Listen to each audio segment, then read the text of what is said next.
On December 18, Ukraine launched 6 ATACMS missiles and 4 Storm Shadow missiles into Russian territory, many of which were reportedly intercepted over the Rostov region.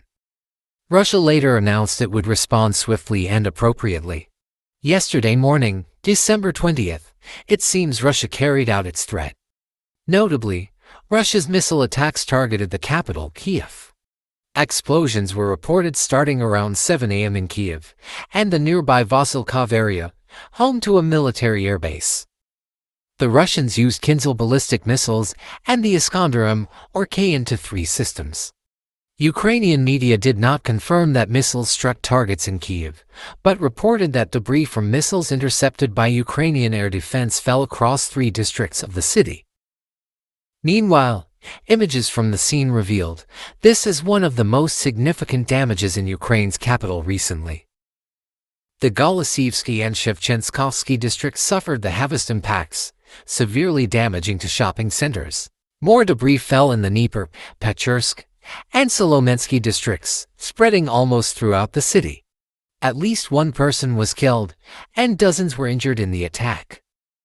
Notably, the assault also damaged several foreign embassies of Albania, Argentina, North Macedonia, Palestine, Portugal, and Montenegro, all seemingly located within a single large building. The Ukrainian Ministry of Foreign Affairs called the attack barbaric, highlighting significant destruction in several districts, damaged gas pipelines, and 5 vehicles set ablaze. Portugal summoned the Russian ambassador to condemn the attack and the resulting damage. The Kremlin explicitly stated this was a direct retaliation for the attacks on Rostov using Western weapons. Their targets included the headquarters of Ukraine's security agency, where Russian media claimed senior Ukrainian officers were killed. Additionally, Moscow targeted the Kyiv Luch Design Bureau, which develops air defense systems, missiles, and Patriot air defense positions. Ukraine has yet to confirm these claims. Russia has repeatedly warned that it could begin targeting decision-making centers in Ukraine after the Biden administration gave the green light for long-range attacks. Russia's missile strikes on embassy areas in Ukraine's capital set a dangerous precedent and may carry intentional signals. What would happen if the US, UK, Germany, or France embassies were attacked or damaged? This could very well pave the way to World War III. Simultaneously, reports emerged the same day of Kiev's continuing long-range ATACMS missile attacks on the Rilsk area of the Kursk region. Debris reportedly fell on a bus station, a school, a pedagogical college, and a cultural center, resulting in 3 fatalities. This demonstrates the accelerating cycle of escalation, where Ukraine strikes first with Western weapons, and Russia retaliates with missiles, is intensifying. The consequences of these back-and-forth retaliations are complex. The escalating tit-for-tat responses hinder upcoming negotiations that Donald Trump plans to initiate immediately after his inauguration. Trump has already begun preliminary efforts, with his special envoy for Ukraine, Keith Kellogg, scheduled to visit Kyiv in early January. On the other hand, Russia seeks to assert that its latest attacks are merely responses to Ukraine's use of Western missiles on their territory. From here, we can see that Russia is gaining an advantage in the media, as they are portraying Ukraine as the party escalating the conflict. Of course, Ukraine and its Western allies will not accept such claims. However, this situation becomes increasingly uncomfortable for the rest of the world. Neutral nations may not necessarily want to determine who is right or wrong. Instead, de-escalation has boosted support for ending the war early. It should also be noted that these back-and-forth retaliations have no impact on the battlefield situation at the front lines. Russia surrounds Donetsk, the moment Western allies and Kyiv fear most. The Donetsk front has been intensely active over the past 24 hours, as Russian forces continue to gain more territory. Ukraine had to withdraw troops from the Uspivka and Trudov areas in Donetsk, following fierce defensive battles. Russia has now completed encircling Uspivka, located approximately 8 kilometers south of the fiercely contested frontline town of Kraków. General Syrski decided to pull troops out of Uspivka to avoid encirclement, affirming that his forces would not allow Russia to break through the defensive lines or achieve tactical success in any direction. However, Ukrainian forces are increasingly struggling as their resources dwindle, and the situation on other fronts remains dire. Outnumbered in manpower and firepower, Ukraine is grappling with halting Russia's advance toward Pokrovsk. On December 21st, Russian forces also took control of Nykomar and placed Veliki Novoselka in a pincer maneuver. Russia is taking the necessary steps to gain complete control of the Donetsk region. First, they encircled the Veliki Novoselka area by advancing from multiple directions, bypassing Ukrainian positions south of the settlement. Second, they target the Kharkov area by advancing toward Andriivka to trap Ukrainian forces near Kharkov. On December 21st, Russian forces destroyed a bridge over the Volchyu River, connecting Constantinople and Andriivka in the Kharkov direction. Third, they threatened the Seledovo area by advancing along the Pastinka-Soldtsevka line toward Andriivka, to disrupt Ukrainian retreat routes and solidify Russian control north of Kharkov. Observers increasingly believe Russia is pursuing all these objectives simultaneously, while intensifying military activities in southeastern Dnipropetrovsk to support its Donetsk campaign. This includes cutting off Ukrainian army supply routes to weaken defensive lines in the region further. It can be said that Ukraine's front lines in Donetsk province are becoming increasingly unstable as Russian forces have recently advanced at a significantly faster pace. A map published by the Financial Times on December 21st clearly illustrates this. In the Kursk region, Russia has regained a significant portion of territory, though Kiev still controls some areas, including the town of Sudze and dozens of villages. During this time, despite heavy losses, Kiev continues to deploy large forces to this area. The Zelensky administration hopes to maintain control in the Kursk region until U.S. President-elect Donald Trump takes office in January. The Financial Times writes that Ukraine and its European allies are entering crucial weeks. Trump has repeatedly stated that he will end the war in one day after his inauguration on January 20th, while Russian leader Vladimir Putin is in no such hurry.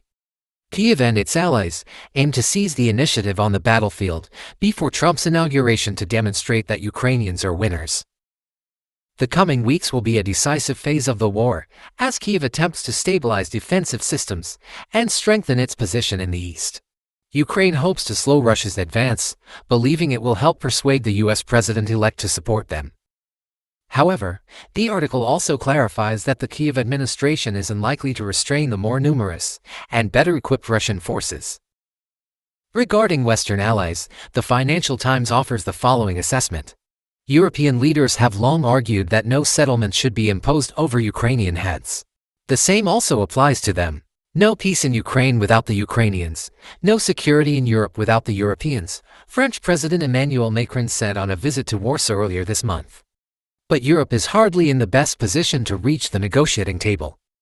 Macron's hand is weakened by political paralysis in France. Germany is preoccupied with a federal election and may not have a new government before early summer. Growth is, at best, weak, and public finances are stretched everywhere. As a result, we are now entering the most dangerous weeks for Europe, with uncertainty being the DNA of the new Trump administration. With the escalating situation in Ukraine, it seems Trump has also realized that achieving peace will not be easy. Can Trump and Putin reach a deal to bring peace to Ukraine? Many Americans, even those who do not care much about Donald Trump, voted for him partly because they believed, or at least hoped, that he would be the candidate to bring peace, especially compared to the disastrous track record of the Biden-Harris administration. This was evidenced during Trump's first term, the only U.S. presidency since Jimmy Carter's era that did not involve the U.S. in a new conflict. However, he also did not withdraw the U.S. from Afghanistan or Syria. Trump claimed he would end the Ukraine conflict within 24 hours, even before assuming office. Although he has never revealed any details about this peace plan, he has hinted at it with his trademark threats and bravado. If Kyiv refuses to negotiate, the U.S. will cease all aid, and if Russia refuses, the U.S. will significantly increase aid to Ukraine. What about Putin? The Kremlin has made it clear that Russia is fed up after being deceived by the West many times, including promises not to expand NATO eastward, the Kosovo issue, and the Minsk I and II agreements. In the Ukraine conflict, and like the shock and awe campaigns displayed by the West in Serbia, Iraq, and Libya, Russia's military activities so far have been more restrained. To date, Russia has not destroyed the Dnieper bridges, and its attacks on Ukraine's energy and the army infrastructure have been limited, though now increasing.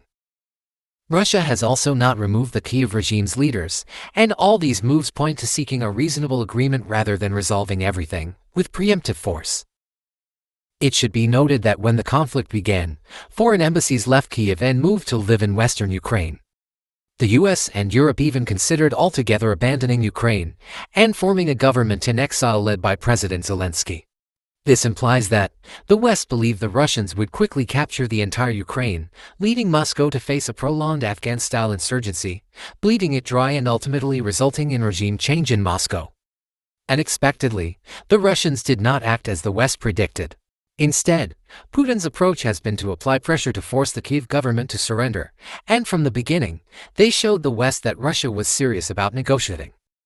Looking at the Kremlin's pursuit model under Putin and the signals from Trump's team, through intermediaries like Hungarian Prime Minister Viktor Orban, the outlines of a Minsk III agreement or an Istanbul-style deal are faintly emerging, including several elements. A ceasefire by early 2025, Ukraine will withdraw its troops from territories annexed by Russia and the Kursk region of Russia. A demilitarized zone will be established. Russia will continue to regard the territories it holds as its sovereign territory. The rest of the world will still view them as Ukrainian territories, under temporary Russian occupation. Both sides will accept a temporary balance between the cities of Zaporizhia and Kherson claimed by Russia but administered by Ukraine and the remaining areas, including Crimea claimed by Ukraine but administered by Russia. As suggested by Trump, EU peacekeeping forces, not part of NATO, will be deployed on Ukraine's side of the demilitarized zone, subject to Russia's consent. Ukraine's NATO membership will be indefinitely postponed.